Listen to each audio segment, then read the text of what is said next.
नमस्कार। राष्ट्र, राष्ट्रियता, सभ्यता र संस्कारको सङ्गम बागमती टेलिभिजनको नियमित संवाद प्रश्नोत्तरमा तपाईलाई स्वागत छ। म कृष्ण तिमल सिन्हा।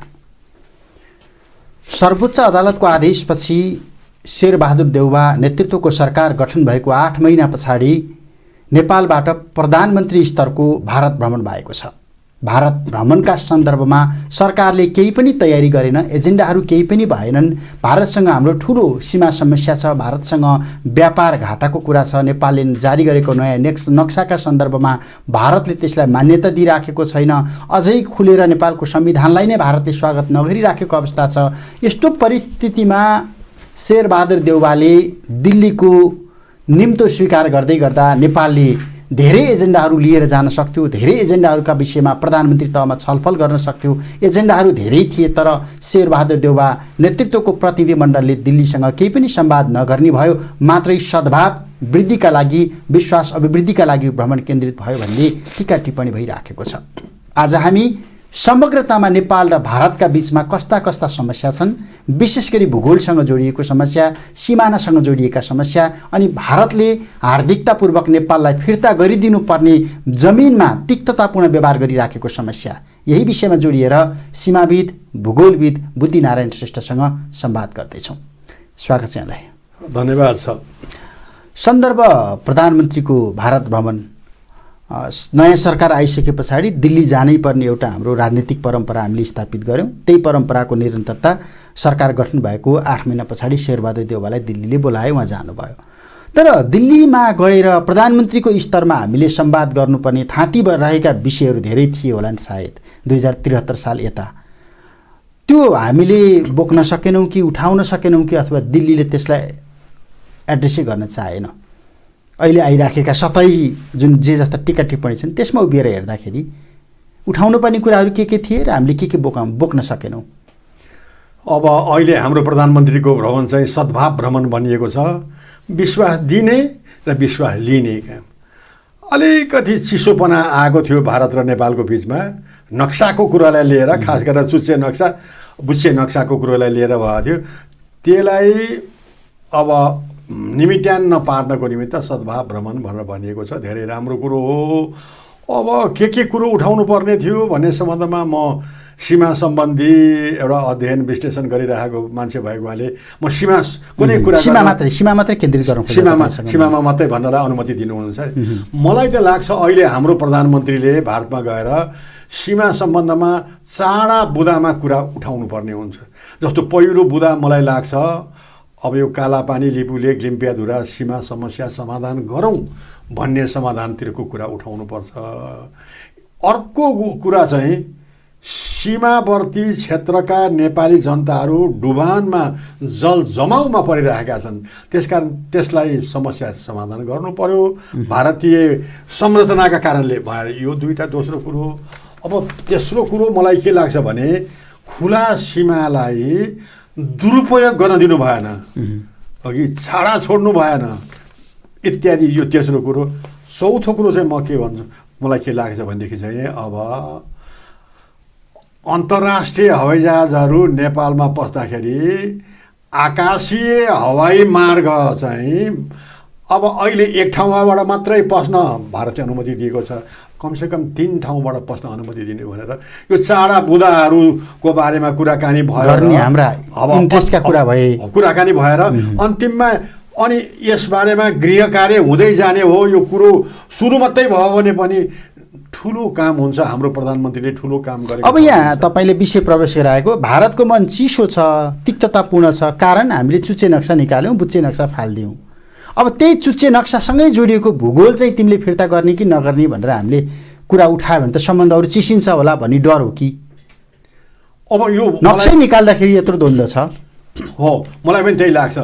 भारतले पहिले 2 नोभेम्बर 2019मा न्यू म्याप अफ इन्डिया निकालेर नेपालको लिपुलेकदेखि लिएर नाभिडाङ, कालापानी, त्यसपछि आएर गुन्जी, कुटी, नाभि, जोलिङकाङ, लिम्पियाधुरासम्मको भाग खर्लप्प भारतको नयाँ नक्सामा हाल्यो।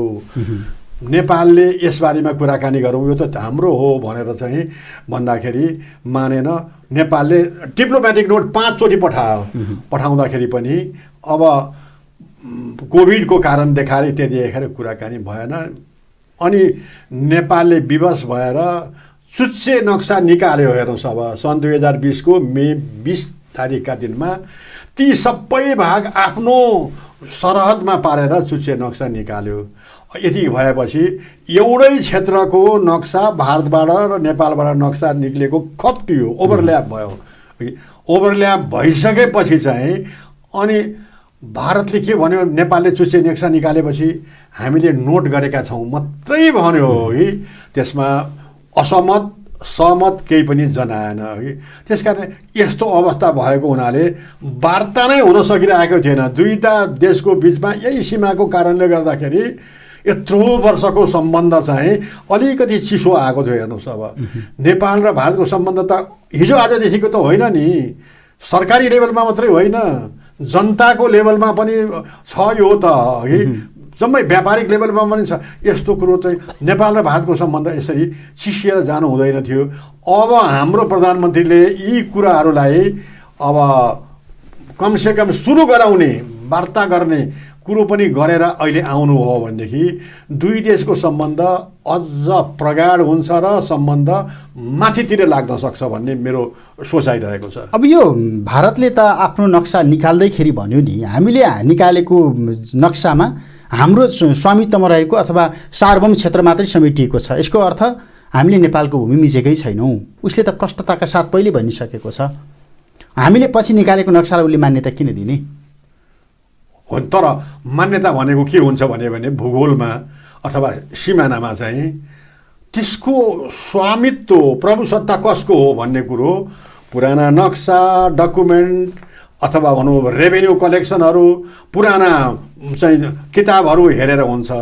र यो कालापानी, लिपुलेख, लिम्पियाधुराको पुराना नक्साहरू हेर्दाखेरि चाहिँ नेपालको पक्षमाथि छन् ती नक्साहरू। किनभने सुगौलीको सन्धिको धारा 5 ले के भन्छ भने नेपालका राजा महाराजा उनका उत्तराधिकारीले काली पारीको जनतासँग सम्पर्क गर्न पाउने छैनन् भनेपछि त नेपालको पश्चिमी सीमामा त काली अथवा महाकाली भयो। अब यहाँ छ कालीको परिभाषा, महाकालीको परिभाषा, कालीको मुहान, महाकालीको मुहान उसले त कृत्रिम बनाइसक्यो। हो, जस्तो भनौँ काली नदी अथवा महाकाली नदीलाई माथिल्लो सेक्सनमा काली भनिन्छ, बिचको भागमा महाकाली भनियो, तल्लो भागमा सरजू भन्छ, गङ्गामा नदीमा मिल्ने ठाउँमा चाहिँ घागरा भन्छ होइन। यस्तो छ। अब यहाँ कुरा आयो सुगौली सन्धिमा उल्लेख भएको काली महाकालीको उद्गम कुन हो भन्ने कुरामा दुविधा परेको छ। नेपालले भन्छ लिम्पियाधुरा हो, हुनु पनि हो। पुराना नक्सा दस्तावेजहरू हेर्ने हो भने लिम्पियाधुरा नै हो।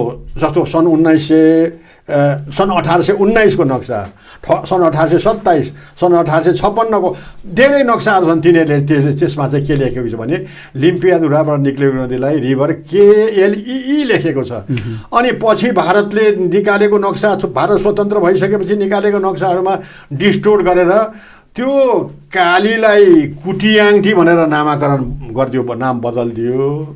लिपुलेख भन्ज्याङबाट आएकोलाई काली भनेर भन्यो केही समयसम्म अघि 1879 को सम्म। त्यसपछि चाहिँ त अझ दक्षिणतर्फ कालीको एउटा मन्दिर छ, निक्लेको छ, त्यसलाई काली भनेको छ। तर भारतले त्यो खोलोलाई, कालीको मन्दिरबाट निक्लेको सानो तृतीय खोलोलाई काली भनेर नक्सा अहिलेसम्म निकाल्न सकेको छैन। हेर्नुहोस्, अब त्यसै कारणले गर्दाखेरि पुराना नक्सा दस्तावेजहरू अनुसार त्यो क्षेत्र त नेपालको ठहरिन्छ। यसमा दुविधा रहेन। अब जस्तो यो विशेष गरी 1961-62 मा नेपाल र चीनका बिचमा सीमाङ्कन भएको रहेछ होइन, अन्तिम पटक भनौँ न। त्यो सीमाङ्कन हुँदाखेरि त्यो क्षेत्रको भूगोलका सन्दर्भमा हाम्रो अर्को उत्तरतिरको छिमेकीले चाहिँ के बोलेको थियो? हो, दुई देशको बिचमा सन् 1961-62 मा नेपाल र चीनको सीमाङ्कन हुने बेलामा अब टिङ्कर भन्ज्याङबाट पिलर नम्बर 1 स्थापना भयो हो कि। त्यो बेलामा चीनले नेपाललाई भनेको थियो अब त्रिदेशीय बिन्दु यहाँ खडा गर्नुपर्छ। हेर्नुहोस्, त्रिदेशीय बिन्दु खडा पर्ने भएको हुनाले भारतको पनि प्रतिनिधित्व आवश्यक छ। त्यसकारण भारतलाई पत्र लेख्ने भन्दाखेरि नेपालले पत्र लेख्यो। तर भारत आउन चाहेन। किनभने त्यो बेलामा चीनसँग गरेको भारतको युद्ध भारत हारेको आलो नै थियो। हारेको युद्धको आलो भएको हुनाले उसले पठाउन सकेन। त्यो बेलामा भारतीय प्रतिनिधि आएको भए जहाँ त्यहाँ निर्णय हुन्थ्यो त्यो निर्णय मानिन्थ्यो नि। त्यस बेला पनि निर्णय त भनौँ लिम्पियाधुरामै हुन्थ्यो। किनभने यो म किन यहाँ भनेको छु भनेदेखि नेपालका लागि चिनिया राजदूत 6-7 जना पहिलेको बेला मिस्टर जेड योङ भन्ने उनले रिपोर्टर्स क्लबमा काठमाडौँमा कार्यक्रममा भनेका छन्। के भनेका छन् भने म कोट गर्छु, सन् 1962मा नेपाल र चिनको सीमाङ्कन गर्दाखेरि कालापानी नेपालकै हो। यद्यपि त्यो बेलामा पुराना नक्सा दस्तावेजलाई बेवास्ता गरिएको हुनाले गर्दाखेरि नेपालको सिमाना लिम्पियाधुरासम्म पुग्न सकेन। राजदूतले भनेको छ, यो राजदूतले भनेको त चीन गभर्मेन्ट बोल्यो, देशले भनेको हो नि, राष्ट्रले भनेको हो नि, होइन। चीनलाई राम्रोसँग थाहा छ यो कुरो हो है। त्यस कारणले गर्दाखेरि भारतको प्रतिनिधित्व त्यस बेलामा नआएको हुनाले त्रिदेशीय बिन्दु कायम हुन सकेन। अर्को कुरा म के भन्छु भने नेपाल, भारत र चीनको बिचमा अर्को पनि त्रिदेशीय बिन्दु स्थापना हुनुपर्छ। हाम्रो ताप्लेजुङ पूर्व उत्तरको झिन्साङचुली भन्ने ठाउँ छ जहाँ सिक्किम र हाम्रो ताप्लेजुङ भारतको के अरे चिनको तिब्बतको चाहिँ त्यहाँ भेट हुन्छ। त्यहाँ पनि त्रिदेशीय बिन्दु चाहिँ स्थापना गर्नुपर्ने, त्यहाँ पनि गरिएको छैन। किनभने 1961-62मा चीन र नेपालको सीमाङ्कन गर्दाखेरि पश्चिमतर्फको त्रिदेशीय बिन्दु एकिन नभएको हुनाले पूर्वतर्फ पनि भएको छैन। हेर्नुहोस् अब टिप्ताला भन्ज्याङसम्म मात्रै अङ्कन गरिएको छ। टिप्ताला भन्ज्याङमा 79 79 नम्बरको पिलर स्थापना भएको छ। त्योभन्दा अगाडि चाहिँ 71 किलोमिटर भूभागमा अझै पनि अङ्कन गर्न बाँकी छ। त्रिदेशीय बिन्दु पनि अङ्कन गर्न बाँकी छ। अन्तर्राष्ट्रिय सीमा सिद्धान्त अनुसार त्रिदेशीय बिन्दु भनेको 0 अङ्क हुन्छ। नेपाल र चीनको बिचमा एक त पिलर नम्बर 1 त खडा भयो, तर 0 नम्बरको 0 नम्बरको पिलर चाहिँ खडा नभएको हुनाले दुवै देश मिलेर अथवा अहिले पनि भनौँ अब तपाईँले भन्नुभयो अनुसार अब चीनले पनि यसमा सहभागिता गरेर लिपुलेक, कालापानी, लिम्पियाधुरा, कालापानी क्षेत्रमा समाधान गर्नको निमित्त तिनै देश मिलेर त्रिदेशीय बिन्दु स्थापना गरौँ, खोजौँ। पुराना नक्सा दस्तावेजहरूबाट भनियो भनेदेखि चीनले पनि इनिसिएटिभ लियो भनेदेखि समाधान हुनसक्छ। नत्र अब त्यही चीनले बेइजिङमा मोदीलाई बोलाएर कालापानी, लिपुलेक, लिम्पियाधुरा क्षेत्रबाट हामी व्यापार गर्छौँ भनेर दुईवटा मुलुकले मात्रै हस्ताक्षर किन गर्थे भन्दा दुईवटा ठुला राष्ट्रले हाम्रो त्यो भूगोल त खानै खोजेको हो कि जस्तो त देखिन्छ हो। अथवा त्यसलाई कसरी बुझ्ने? भारतको प्रधानमन्त्री नरेन्द्र मोदी चीनको भ्रमण गर्दाखेरि सन् 2015को मे 15 का दिनमा दुवै देशले लिपुलेक भन्ज्याङबाट ती दुई देशको व्यापार वाणिज्य अभिवृद्धि गर्ने भनेर सम्झौता गरे। दफा 28मा होइन, 28को चाहिँ सुरुको सेन्टेन्समा गरे। अब यस बेलामा हाम्रो प्रधानमन्त्री सुशील कोइराला हुनुहुन्थ्यो। उहाँले डिप्लोमेटिक नोट पठाउनु भयो, चीनलाई पनि पठाउनु भयो, भारतलाई पनि पठाउनु भयो। यो क्षेत्र त हाम्रो नेपालको हो। नेपाललाई एक वचन नसोधिकन किन पठाइयो भनेर चीनलाई पनि पठाइयो, भारतलाई पनि। अनि चीनले चाहिँ चीनको वाणिज्य उपमन्त्री वाङ यी यस्तै थिए, उनी नेपाल भ्रमण गरेका थिए। प्रधानमन्त्री सुशील कोइरालालाई बालुवाटारमा फर्मल्ली भेट गरिसकेपछि अनि त्यहाँबाट हलबाट बाहिर बगैँचातिर निक्लँदाखेरि तपाईँ जस्तै सञ्चारकर्मीले ती चिनिया वाणिज्य उपमन्त्रीलाई सोधे कालापानीको बारेमा। हाम्रो कालापानीमा तपाईँहरूले चाहिँ इग्नोर गरेर चाहिँ भारतसँग सम्झौता गर्नुभयो नि भनेर भन्दाखेरि उनले के जवाफ दियो भने नेपालले त्यो नेपालको भूमि हो भनेर प्रमाणहरू पेश गर्छ भने चीनले त्यो दफाको सुरुको भाग अब संशोधन गर्नलाई गर्छ भनेर भनिएको थियो कि। तर अब नेपालबाट अब सरकार परिवर्तन भयो, सुशील कोइरालाको सरकार, अनि आउने सरकारले टेकअप गर्न सकेनन्। भारतले त केही भन्दा पनि भनेन है। त्यस कारणले गर्दाखेरि मैले यहाँ जोड्न खोजेको कुरो त्यो क्षेत्र नेपालकै हो भनेर चीनलाई राम्रोसँग थाहा छ। हेर्नुहोस्, तर अहिले हिजो आजको जमानामा केही वर्षदेखि के भन्छ चीनले भनेदेखि यो कालापानी क्षेत्रमा बारेमा चाहिँ नेपाल र भारतले आपसी सौहार्दतापूर्ण तरिकाले समाधान गर्नुपर्छ भनेर जहिले पनि भनिरहेछ। मेरो भर्खर एउटा किताब निक्लेको छ अघि, collections of historical boundary maps related to Nepal भनेर भनेको छ। त्यहाँ मैले यो स्टेटमेन्ट चिनिया स्पोक्स पर्सनको स्टेटमेन्ट पनि हालेको छु, भारतीय विदेश मन्त्रालयको स्पोक्स पर्सनको पनि त्यहाँ कुरा हालेको छु अघि। त्यस कारणले गर्दाखेरि अहिले चिनले चाहिँ नेपाल र भारत मिल्नुपर्छ भनेर यत्रो वर्ष भयो बाबा मिलिएको छैन भनेपछि चिनले त केही मध्यस्थता त गर्नु पर्थ्यो नि, किनभने त्यो कालापानी लिपुलेक क्षेत्र त उसको पनि सरोकार परेको विषय हो, किनभने भारतसँग व्यापार वाणिज्य गर्ने भनेर चाहिँ हस्ताक्षर भएको सहमति भएको बिन्दु भयो त्यो। मलाई यसबारेमा छोटो भन्नु छ, यसमा चिनको पनि लोभ छ। चिनको साङ्घाईमा उत्पादन भएको बल्क मेटेरियलहरू उसले सस्तो भाडा ढुवानीमा चाहिँ भारतको 1.25 अरब जनतालाई बेच्नु छ, उसको पनि व्यापारिक स्वार्थ छ नि। त्यस कारणले गर्दाखेरि त्यो सन् 2015 को मे 15 दुई देशले व्यापार वाणिज्य सम्बन्धी ती छिमेकी दुई देशले गर्दा चिनले पनि नेपाललाई त बिर्स्यो नि त बाबा। त्यस कारणले गर्दाखेरि किन बिर्स्यो? हाम्रो नेपालको कूटनीतिक शिथिलताका कारणले गर्दाखेरि हाम्रो राजदूत दिल्लीमा पनि थियो, बेजिङमा पनि थियो। हाम्रा नेपाली दुवै राजदूतले यो चाहिँ हुँदैछ भन्ने कुरा कहाँ उठाउने गन्ध पनि चाल पाएनन्। मैले यहाँ भन्न खोजेको कुरो, यदि गन्ध चाल पाएको भएदेखि त बेजिङको अथवा दिल्लीको राजदूत हाम्रो नेपाली राजदूतले नेपाललाई खबर गरिदिएको भए नेपालले हार गुहार गरेर चिनलाई महोदय अहिले यो दफा चाहिँ 28 दफाको सुरुको क्लज चाहिँ थाती राखिदिनुहोस् है भनेर चाहिँ डिप्लोमेटिकली भन्दाखेरि त उसले त थाती राख्थ्यो होला नि। त्यही हाम्रो कमजोरी शिथिलताको कारणले गर्दाखेरि हाम्रो सार्वभौम सत्तामा एकदम आघात परेर आइराखेको मेरो अध्ययन, मेरो बुझाइ छ है। यो अरूको बुझाइ के छ मलाई थाहा छैन। यसलाई पनि प्रधानमन्त्री तहको भन्दा माथि वार्ता गर्ने ठाउँ छैन। उठाउन सकिन्थ्यो, हामी उठाउनै सक्दैनौँ, हामी कमजोर छौँ, लुरै छौँ।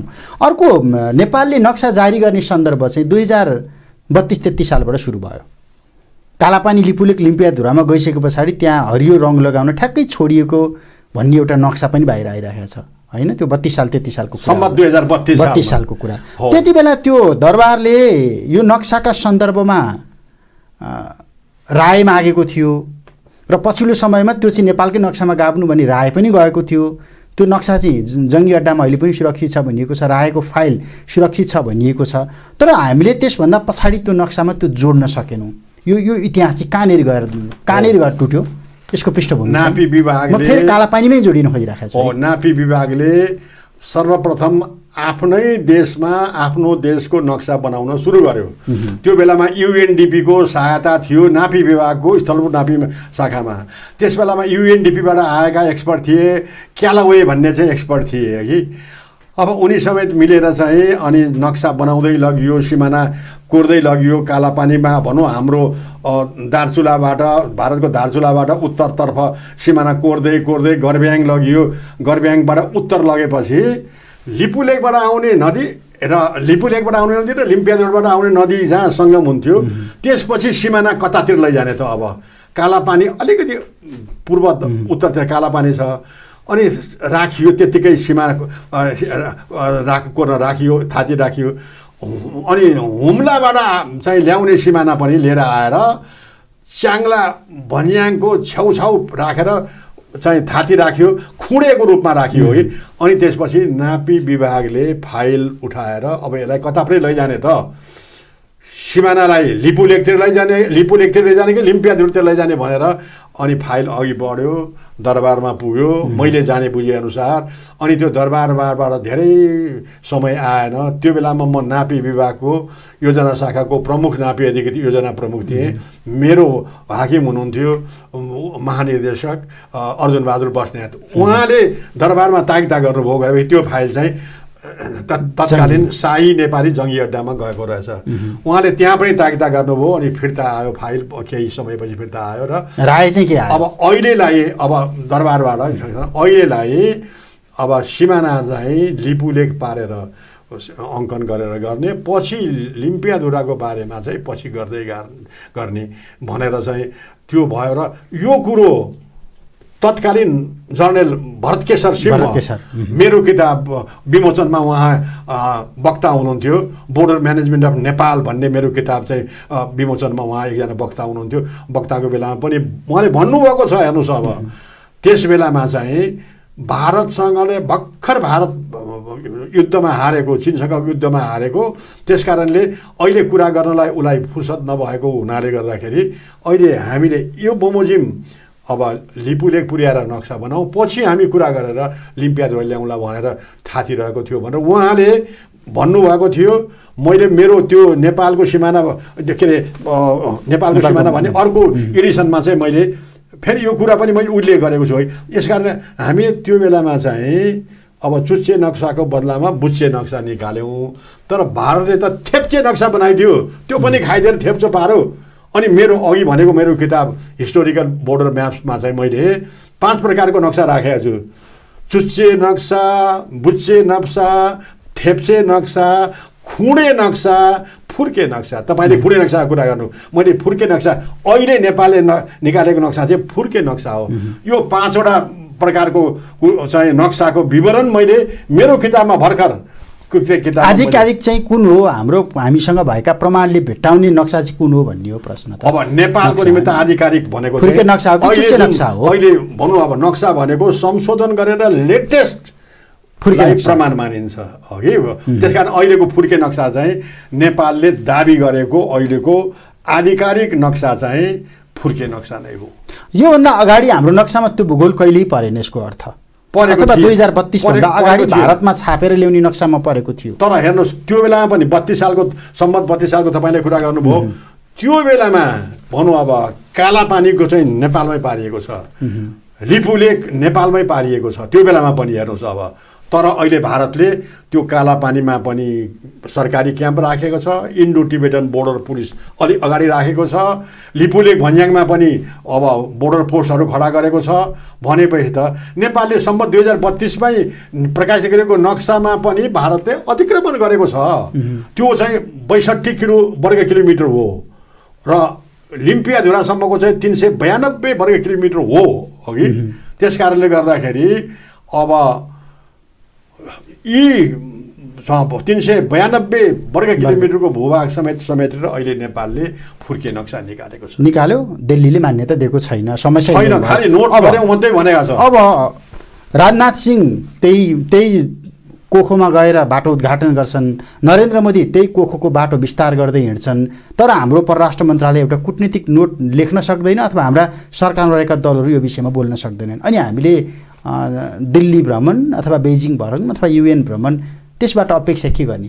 राष्ट्रले चाहिँ के अपेक्षा गर्ने? होइन, नेपालले त हाम्रो परराष्ट्र मन्त्रालयले त्यो बेलामा हाम्रो परराष्ट्र मन्त्री प्रदीप गिमारी हुनुहुन्थ्यो। अहिलेको सन्दर्भमा कुरा गरिरहेको अहिलेको सन्दर्भमा महाकालीको धार परिवर्तन हुँदैछ अरे, जयसिंह धामी खसे अरे, त्यसपछि आएर लिपुलेखको बाटो मोदीले विस्तार गर्ने उद्घाटन गरे अरे, समाचार आइराखेकै छ होइन। जहाँ आकाशमा हेलिकप्टरहरूले गस्ती गरिराखेका छन्, ड्रोन उडाइराखेका छन् भन्ने समाचार पनि आउँछ दार्चुलाबाट, तर हाम्रो परराष्ट्र मन्त्रालयले एउटा नोट लेख्न सक्दैन। अनि अब सिंहदरबार दिल्लीमै सरे पनि अथवा दिल्ली सिंहदरबारमै सरे पनि राष्ट्रले चाहिँ के पाउने भन्ने हो कि भारतको दार्चुला, हाम्रो यतापट्टि हाम्रो दार्चुला, बिचमा महाकाली नदी छ।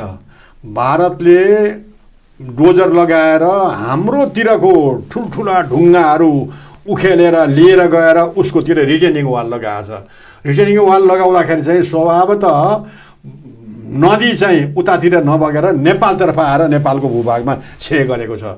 35 मिटर जति चाहिँ नेपालतर्फको भागमा अहिले अब अतिक्रमण भएर नदी बगाइराखेको छ उसले। अब कि त्यस्तो अवस्थामा नेपालले एउटा डिप्लोमेटिक नोट पठाउनु पर्ने हो, पठाएको छैन। यद्यपि हाम्रो दार्चुलाको सिडिओले उसको समकक्षी अब पिथौरागढको डिएमलाई, एसिस्टेन्ट डिएमलाई पत्रचार पनि गरेको छ, कुराकानी पनि गरेको छ अघि।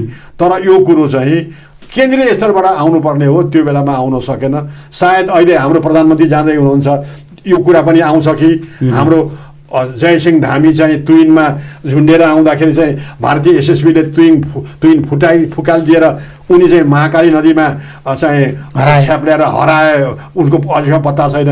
यो कुरा पनि हाम्रो प्रधानमन्त्रीले प्रतिवेदन त आएको छ नि, प्रतिवेदनै लुकाइएको छ भने राख्नु अपेक्षा के गर्ने? यो कुरो पनि राख्नुहुन्छ कि त्यो बेलामा त मलाई के लाग्छ भने हेर्नुहोस्, अब हाम्रो गृह मन्त्रालयबाट गएका सहसचिवको नेतृत्वमा गएको चाहिँ टोलीले त्यो लास धामीको लास गर्नलाई ड्रोन उडाउन एकचोटि भन्दाखेरि भारतीय सातिर उडाउन दिएन नि। हेर्नुहोस्, सीमा नदी भएको हुनाले पश्चिमतर्फ भारत, पूर्वतर्फ नेपाल होइन, आफ्नो नेपालतर्फ मात्रै उडाए।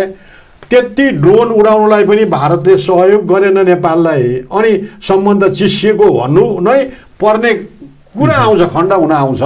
त यस्तो कुरालाई हाम्रो प्रधानमन्त्रीले अहिले उठाउनु पर्ने फेरि हो। अनि न्यानोपना लिएर आएर अब यस्तो गरिँदैन, एक आपसमा सहयोग गरिनेछ।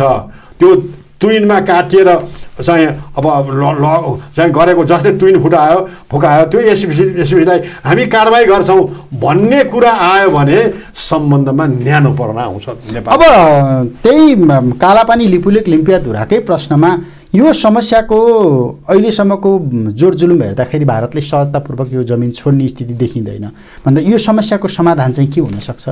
अन्तर्राष्ट्रिय अभ्यास, अन्तर्राष्ट्रिय सीमा सिद्धान्त अनुसार चाहिँ दुई चारवटा वैकल्पिक व्यवस्थाहरू छन्। त्यसमध्येमा कुनै पनि दुवै मुलुक सहमत हुनु पर्यो। कुनै पनि दुईटा देशको बिचमा कुनै क्षेत्रमा विवाद आयो, डिस्प्युटेड भयो भनेदेखि त्यो चाहिँ सबभन्दा पहिलो कुरो आपसी कुराकानी गरेर नेगोसिएसन गरेर समाधान गर्ने पहिलो कुरो हो कि त्यो विकल्पमा भारत तयार भएन। मूल मन्त्र हो। यदि आपसी कुराकानी गरेर समाधान हुन सकेन भने वैकल्पिक व्यवस्थाहरूको चाहिँ मेडिएटर खोज्ने, मेडिएसन गर्ने, कुनै देशलाई मध्यस्थता गर्न लगाउने भन्ने दोस्रो वैकल्पिक व्यवस्था छ। अब अन्तर्राष्ट्रिय सीमा सिद्धान्त अनुसार अर्को वैकल्पिक व्यवस्था भनेको चित्त नबुझ्ने देशले संयुक्त राष्ट्रसङ्घमा प्रतिवेदन दिन सक्छ। त्यसमा वैकल्पिक व्यवस्था है। अब चौथो व्यवस्था अब चाहिँ के छ भने त्यति गर्दा पनि माएन भनेदेखि मर्का पर्ने देशले अन्तर्राष्ट्रिय अदालतमा जान सक्छ। तर म चाहिँ यहाँ के भन्न चाहन्छु भनेदेखि चाहिँ नेपाल र भारत 100औं वर्ष अगाडिदेखिको एकदम मित्रतापूर्ण देश भएको हुनाले आपसी कुराकानी गरेर नै पुरानो नक्सा दस्तावेजका आधारमा समाधान गरिनुपर्छ। यदि गरिएन भनेदेखि मेडिएटरलाई चाहिँ ल्याइयो भने पनि समाधान हुनसक्छ नि। नेपालले सुगौली सन्धि वर्तमान भारतसँग गरेको होइन, ब्रिटिस भारतसँग गरेको हो। त्यो ब्रिटिस अथवा अहिलेको युके गभर्मेन्टलाई राम्रोसँग थाहा छ कालीको मुहान, कालापानीको मुहान लिम्पियाधुरा हो भन्ने कुराहरूसम्म थाहा छ। किनभने म भन्दैछु युकेको युनिभर्सिटी अफ डरहम छ उत्तरमा, युनिभर्सिटी अफ डरहममा इन्टरनेसनल बााउन्ड्री रिसर्च युनिट भन्ने एउटा युनिट छ, त्यसले विश्वको नक्साहरू मोनिटर गरेर राखेको छ। उसलाई राम्रोसँग थाहा छ कि यो अब काली नदी भनेको लिम्पियाधुराबाट निक्लेको चाहिँ हो भनेर। त्यहाँ मैले चिनेको मार्टिन प्र्याट भन्ने हुनुहुन्छ प्रोफेसर हो कि, उहाँलाई राम्रोसँग थाहा छ। त्यस कारण मैले भनेको मेडिएसन गर्न बेलायतलाई दिइयो भने नेपालको पक्षमा आउँछ, तर मेडिएसन गर्नलाई त्यो बेलायतलाई एग्री गर्न भारतले पनि एग्री गर्नुपर्छ। म त अहिले के भन्छु भने तपाईँले अफह्यान्ड सोध्नुभयो, अफह्यान्ड त्यो त्रिदेशीय क्षेत्रमा चीन पनि जोडिएको छ। चीनले मध्यस्थता गर्यो भने त्यो चाँडो समाधान हुन्छ। हेर्नुहोस्, म त अहिले ठट्टा गरौँ के गरौँ, चीनले यसमा चाहिँ समावेश भएर कुरा गर्ने हो भने चुड्कीको भरमा समाधान हुन्छ।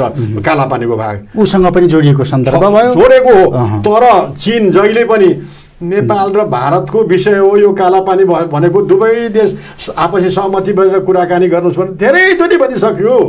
यसमा चीनले पनि चासो राख्नुपर्छ र तिनै देश बसेर आपसी कुराकानी गरेर पुराना नक्सा दस्तावेजका आधारमा समाधान गर्ने कुरो चीनले पनि अब पहल गर्नु सक्नुपर्छ। यसमा मेरो विचारले यो चिनिया पदाधिकारीहरू कसैले तपाईँको मिडिया सुनिराखेका छन् भनेदेखि कृपया गर्नुहोस्, अगाडि आउनुहोस्। अहिले पनि चीनको विदेश मन्त्री वाङ यीले भ्रमण गरेका छन्। उनले पनि भनेका छन्, विज्ञप्तिमा परराष्ट्र मन्त्रालयको विज्ञप्तिमा पनि आएको छ, के आएको छ भनेदेखि नेपाल र चीन आपसी परामर्श गरेर सीमा सम्बन्धमा, सीमाङ्कन सम्बन्धमा चाहिँ संयुक्त कार्य गरिनेछ भनेर भनिएको छ होइन। यो भनिएपछि त त्यो पनि पर्यो, त्रिदेशीय क्षेत्रमा पनि त संयुक्त काम गर्न सकिन्छ नि त। नेपालले यही बुदालाई टेकेर चीन समक्ष डिप्लोमेटिक नोट पठाएर कुराकानी गरेर अब तिनै देशको सहकार्य गरेर चाहिँ कुराकानी गरौँ भनेर भन्यो भनेदेखि त चिनले भन्यो भने मेरो विचारले भारत पनि मान्छ। किनभने चिनको राष्ट्रपति सी भारत भ्रमण आउँदाखेरि अब मोदीसँग सँगै नौका विहार गरेर नरिवलको पानी दुईजनाले खाइरहेका थिए एउटै ढुङ्गामा बसेर। त्यत्रो आत्मीयता छ। चिनले भन्यो भने भारत पनि, भारतको प्रधानमन्त्री पनि मान्छ। त्यस कारणले हाम्रो नेपालले चाहिँ कूटनीतिक स्तरबाट शान्त कूटनीतिक इच्छा शक्ति चाहिँ पहिला हामीलाई चाहियो। हामीले बुद्धिमत्तापूर्ण तरिका देखाउनु पर्यो, पौठा जोडी खेल्ने होइन। चतुरतापूर्ण तरिकाले कूटनीतिक माध्यमद्वारा यो समाधान भयो भने राम्रो हुन्छ। समाधान गरिनु पनि पर्छ। मेरो विचारले यो नेपालले पहल गर्यो भनेदेखि चाहिँ समाधान पनि हुन्छ, चिनलाई पहल गर्यो भने। अन्त्यमा हामी लिपुलेक लिम्पियाधुरा कालापानीमा मात्रै जोड्यौँ। तपाईँको अध्ययनले अन्त चाहिँ हामी समस्या मुक्त हो सिमानाको सन्दर्भमा? संक्षेपमा अब धेरै ठाउँमा सीमा विवाद छ। मेरो अध्ययन अनुसार विवाद छ कि मिचिएको छ? मिचिएको, अतिक्रमण गरिएको पनि छ। जस्तो नेपाल र भारतको बिचमा 1880 किलोमिटर लामो सीमा रेखा छ। यसमध्येमा मेरो अध्ययन अनुसार 71 ठाउँमा सीमा अतिक्रमण, विवाद, तेरो मेरो घम्साघम्सी परेको छ। सबभन्दा धेरै छ यो कालापानी लिपुलेक लिम्पियाधुराको 372 वर्ग किलोमिटर। दोस्रो भनेको हाम्रो नवलपरासीको सुस्ता क्षेत्रको 145 वर्ग किलोमिटर। अनि त्यसपछि बाँकी रहेको 89 वर्ग किलोमिटर चाहिँ अब पश्चिमको हेर्नुहोस्। अब कञ्चनपुरको प्याराताल परासनदेखि लिएर पूर्वतर्फ ताप्लेजुङको कालपोखरीसम्मको भूभागमा पनि परेको छ हेर्नुहोस्। र अनि अब यत्रो भूभाग त मिचियो। हाम्रो इलाम जिल्लाको पशुपतिनगरको फाटक भन्ने ठाउँ छ, त्यहाँ हाम्रो नेपालको आधा रोपनी जमिन पनि मिचेको छ। भारतीय भन्सार कार्यालयले मिचेको छ हेर्नुहोस्। अब त्यस कारणले गर्दाखेरि मैले यहाँ कुरा उठाएको चाहिँ आधा रोपनी जमिन मिचिएको छ, हाम्रो मिचिएको छ, तर हामीले पहल गरिरहेका छैनौँ। के हामीभन्दा 22 दोबर ठुलो क्षेत्रफल भएको भारतलाई नेपालको आधा रोपनी जमिन भनेको हाम्रो एउटा सानो घर जत्रो नपुगेको होला? त्यस कारणले गर्दाखेरि यो के हो भन्ने कुरो चाहिँ अन्तर्राष्ट्रिय जगतमा भारत र नेपाल समान हक अधिकार भएका देश हुन् भनेर वार्ताद्वारा कुराकानी गरेर यो पनि समाधान गर्नुपर्छ। र वार्ताद्वारा नै समाधान गर्दा नेपालले जहिले पनि पहल गर्नुपर्छ। हाम्रो प्रधानमन्त्री अहिले भारतमा हुनुहुन्छ, यति बेला पुगिसक्नुभयो अघि। त्यस कारणले गर्दाखेरि उहाँले एकदमै सौहार्दपूर्ण तरिकाले दुवै देश समान हक अधिकार भएका देश हुने भएको हुनाले भारतलाई पनि एउटा कालापानी मिच्यो भनेर विश्वले आक्षेप लगाइराखेको छ। त्यसलाई निराकरण गर्नको निमित्त पनि दुवै देश मिलेर सौहार्दपूर्ण तरिकाले समाधान गरौँ भन्ने कुरो नेपालले सशक्त तरिकाले डिप्लोमेटिकल्ली राख्नुपर्छ। फर्मल्ली एजेन्डामा परेन भने म त के भन्छु भने साइड लाइनमा कुरा गर्दाखेरि हाम्रो प्रधानमन्त्री र भारतको प्रधानमन्त्री साइड लाइनमा कुरा गर्दाखेरि पनि भन्नुपर्छ, विषय प्रवेश त हुन्छ होइन, भन्नुपर्छ हात जोडेर कि नेपाली जनताले र सन्देश पठाएका छन् कालापानी लिपुलेक लिम्पियाधुराको क्षेत्रको चाहिँ दुवै देश मिलेर सौहार्दपूर्ण तरिकाले हामीले समाधान गर्नुपर्छ भनेर सन्देश पठाएका छन्। त्यही सन्देश मैले यहाँलाई सुनाएको छु। हामी मिलौँ, यति त भन्न सकिन्छ भनेर भन्न सक्छ। फर्मल्ली नभए पनि इन्फर्मल्ली चिया खाएको बेलामा त भन्न सकिन्थ्यो होला नि। सक्नुहुन्न हाम्रो प्रधानमन्त्री शेरबहादुर देउवाले उहाँको के छ विचार यो अब आइतबार भ्रमण सकेर आउनु भएपछि मात्रै यो थाहा हुनुहुन्छ। तर यो पनि उहाँको सहायकहरूले अहिले यो तपाईँको सञ्चार माध्यम सुनिराख्नु भएको छ भनेदेखि अब यो काउसो बोकेर बागमती टिभीले त यस्तो प्रसार गरेको थियो भनेर सुनाइदिनु भयो भने प्रधानमन्त्रीलाई पनि आँखा त खुल्छ नि। त्यस कारणले गर्दाखेरि सञ्चार माध्यमहरूको सशक्त हुन्छ। यो कुरो निधाएका हुन् कि निधाएका अभिनय गरेका हुन् नेपाली नेपालका प्रधानमन्त्री अथवा थाहै नभएको विषय त होइन नि पनि उहाँलाई पनि जम्मै थाहा छ। अभिनय गरेर बसिराखेकाहरूलाई तपाईँ अभिनय त नभनौँ कि मैले तपाईँले मलाई भन्न बाध्य तुल्याउनु भयो। आँट गर्न नसकेको, आँट गर्दाखेरि कतै हाम्रो छिमेकी रिसाउँछ कि भन्ने कुरो मेरो अध्ययनमा कहीँ रिसाउँदैनन्। किनभने भारतले चाहिँ नेबर्स फर्स्ट भनेको छ, छिमेकीलाई पहिलो प्राथमिकता दिने भनेको छ। त्यसकारण छिमेकीलाई प्राथमिकता दिने भनेकोमा हामीले विनम्र तरिकाले कुरा राख्यौँ भनेदेखि त भारत पनि मन्जुर हुन्छ नि त। किनभने भारत पनि विश्वको ठुलो प्रजातान्त्रिक देश हो, उसको आफ्नै छवि छ। नेपालको कालापानी लिएर चाहिँ उसको छवि त धमिलो बनाउनु छैन नि। तर सौहार्दपूर्ण तरिकाले कुराकानी गर्नलाई हामी मर्कामा परेका छौँ। हाम्रो भूमि मिचिएको हुनाले हामीले पहल गरेर भारतलाई पनि अप्ठ्यारो नपर्ने कुरोको सहजता हामीले वातावरण सिर्जना गर्न सक्यौँ भने भारत पनि खुसी हुन्छ। म यसैमा थप्छु, किनभने किन यो म भनिरहेको छु भनेदेखि 16 वर्षसम्म भारतीय मिलिट्री चेकपोस्ट नेपालको 18 ठाउँमा थियो। हेर्नुहोस्, अब त्यो त्यस बेलाका रणनीतिक र कुटनीतिज्ञवालाहरूले भारतलाई एकदम मनाएर त्यो 18वटा इन्डियन चेकपोस्टका सिपाहीहरू फिर्ता गराए। ती सिपाहीहरू हाँसिन गए। नेपालले ती सिपाहीलाई माला लगाएर यहाँबाट काठमाडौँबाट विदा गरे। हेर्नुहोस्, अब त्यो चतुरतापूर्ण कुटनीति त्यो क्षमता देखाउनु पर्यो। यदुनाथ खनाल जस्ता, कीर्ति विष्ट, अब पाण्डे हाम्रो राजदूत हुनुहुन्थ्यो, भीमबहादुर पाण्डे हुनुहुन्थ्यो, क्षेत्रविक्रम राणा जस्ता, पद्मबहादुर जर्नेल जस्ता, ऋषिकेश शाह जस्ता उनीहरू, अब राजा महेन्द्र, कीर्ति विष्ट सबैले भूमिका खेलेर अनि भारतलाई चाहिँ अनुरोध विरोध गरेर भारतीय फौज सर्लक्क उठेर गयो। अहिले त्यस्तै गरेर बुद्धिमत्तापूर्ण, चापलुसीपूर्ण कुटनीति अपनायो भने कालापानीबाट पनि भारतीय फौज सर्लक्क उठेर जान सक्छ। हेर्नुहोस्, तर यसको लागि समय लाग्ला। मैले यहाँ भन्न खोजेको नेपालले नै पहल गर्नुपर्छ, यसको हिम्मत देखाउनु पर्यो। हुन्छ, हाम्रो सीमा मिचिएको छ, हामीले हिम्मत देखाउनु पर्यो, पहल गर्नु पर्यो। हुन्छ, समय र संवादलाई धन्यवाद। बोल्ने मौका दिनुभयो, यसको निमित्त धन्यवाद। श्रोता र दृश्य हेर्ने सबैलाई पनि मेरो नमस्कार छ। बुद्धिनारायण श्रेष्ठ, भूगोलविद, सीमाविद, समग्रतामा प्रधानमन्त्री शेरबहादुर देउवा सरकारको नेतृत्व सम्हालेको 8 महिनापछि भारत भ्रमणमा जाँदै गर्दा अथवा गए पछाडि अथवा फर्केर आइसके पछाडि नेपाल र भारतको बीचमा सीमा विवादसँग जोडिएका धेरै प्रसङ्गहरू उठिरहँदा ती विवादहरू कसरी समाधान गर्न सकिन्छ, ती विवादहरू समाधान गर्ने सन्दर्भमा सिंहदरबारले गरिराखेको पहल सार्थक भइराखेको छ कि छैन, अथवा हामीले के पहल गर्नुपर्थ्यो, भारतले किन सुनिराखेको छैन लगायतका विषयमा जोड्यौँ। र विशेष गरी कालापानी, लिपुलेक, लिम्पियाधुरा जुन हाम्रो नक्सामा आएको भूगोल हो र त्यो भूगोलबाट हाम्रो स्वामित्व स्थापित गर्ने प्रयत्नका लागि सिंहदरबारले कस्तो काम चाल्नुपर्छ, राजनीतिक पार्टीहरूले कस्तो भूमिका खेल्नुपर्छ, सरकारले कस्तो भूमिका खेल्नुपर्छ, दिल्लीलाई कसरी मनाउनुपर्छ, यसका विकल्पहरू के हुन सक्छन्, समग्रतामा यही विषयमा जोडेर संवाद गरौँ। समय र संवादका लागि बुद्धिनारायण श्रेष्ठलाई फेरि पनि धन्यवाद दिन्छु। बागमती टेलिभिजन हेर्दै रहनुहोला। नमस्ते।